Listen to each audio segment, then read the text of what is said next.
Kaleshwaram commission బహిరంగ విచారణ రెండో రోజు ముగిసింది. 16 మంది ఇంజనీర్లు విచారణకు హాజరయ్యారు. ఇంజనీర్ల నిర్లక్ష్యపు సమాధానంపై కమిషన్ ఆగ్రహం వ్యక్తం చేసింది. సుందిళ్ల బ్యారేజ్ బ్లాక్ల నిర్మాణానికి సంబంధించి ఇంజనీర్లను కమిషన్ ప్రశ్నించింది. డిజైన్ లేకుండానే బ్లాక్ ఎలా నిర్మించారని ప్రశ్నించింది.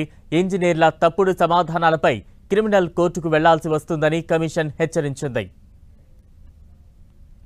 కాళేశ్వరం విచారణకు సంబంధించి మరింత అప్డేట్స్ అందించేందుకు మా ప్రతినిధి ప్రతాప్ సిద్ధంగా ఉన్నారు. ప్రతాప్, బలరాం, కాళేశ్వరం సంబంధించిన విచారణ అయితే వేగవంతం చేసిందని చెప్పుకోవచ్చు. కమిషన్ చైర్మన్ చంద్రఘోష్ దీనికి సంబంధించి వరుసగా అధికారులతో, దీనికి సంబంధించిన ఇంజనీర్లతోటి వరుసగా రివ్యూ చేసిన పరిస్థితి. వారిని బహిరంగంగా విచారణకు పిలిచి వారిని తోటి ఇప్పటికే ఇచ్చిన అఫిడవిట్లతో పాటు దీనికి సంబంధించిన సమగ్ర సమాచారాన్ని తీసుకునే ప్రయత్నం చేస్తున్నారు. అయితే ఇప్పటి వరకు నిన్న నుంచి మరో విడతగా అధికారులతో విచారణ చేస్తున్న కమిషన్ నిన్న కొద్దిమంది అధికారులను, ఇంజనీర్లను విచారణ చేసిన కమిషన్ ఈ రోజు కూడా మరికొంతమంది అధికారులను కూడా పిలిచి విచారణ చేసింది. ఈ రోజు మొత్తం 16 మంది ఇంజనీర్లను కూడా పిలిచి కమిషన్ విచారణ చేయడం జరిగింది. దీనికి సంబంధించి కూడా ఏఈలు, డిఈలు వాళ్ళందరినీ కూడా పిలిచి కూడా సమగ్ర విచారణకు సంబంధించి కూడా విచారణ వాళ్ళని పిలిచి వారి నుంచి గతంలో ఇచ్చిన అఫిడవిట్లను ఇప్పుడు ప్రస్తుతం బహిరంగ విచారణకు సంబంధించి వాళ్ళని కూర్చోబెట్టి మాట్లాడిన పరిస్థితి. అయితే గతంలో ఇచ్చిన అఫిడవిట్లు ఏవైతే ఉన్నాయో అఫిడవిట్లకు ఈ రోజు చెప్పిన బహిరంగ విచారణకు సంబంధించి క్రాస్ ఎగ్జామినేషన్ లో భాగంగా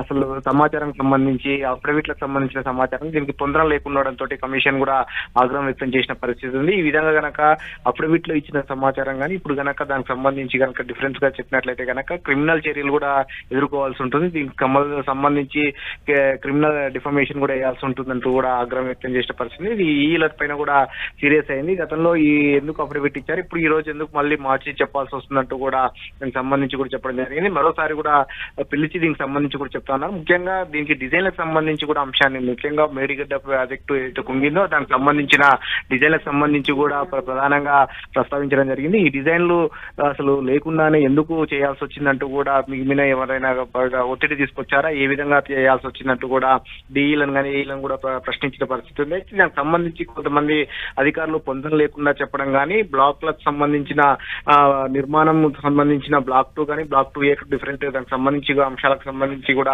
అడిగిన ప్రశ్నలకు పొందం లేకుండా చెప్పడం పైన కూడా కాస్త ఆగ్రహం వ్యక్తం చేసిన పరిస్థితి. మొత్తం మీద దీనికి సంబంధించి మరోసారి రికార్డ్స్ బుక్స్ ను మళ్ళీ కమిషన్ వాటి నుంచి కూడా తీసుకోవడం జరిగింది. అఫిడవిట్లకు ఇచ్చిన వాటి కానీ ఈ రోజు ఇచ్చిన వాటిని అన్నిటి కూడా మళ్ళీ మరోసారి నమోదు చేసుకుని కొన్ని అధికారులను మరోసారి కూడా పిలిచి మరింత అంటే నెక్స్ట్ ఫర్దర్ గా ఎప్పుడైతే ఎంక్వైరీకి పిలుస్తామో ఆ రోజు మళ్ళీ సిద్ధంగా ఉండాలంటూ కూడా అధికారులను ఆదేశించడం జరిగింది కమిషన్. Right, thank you Pratap.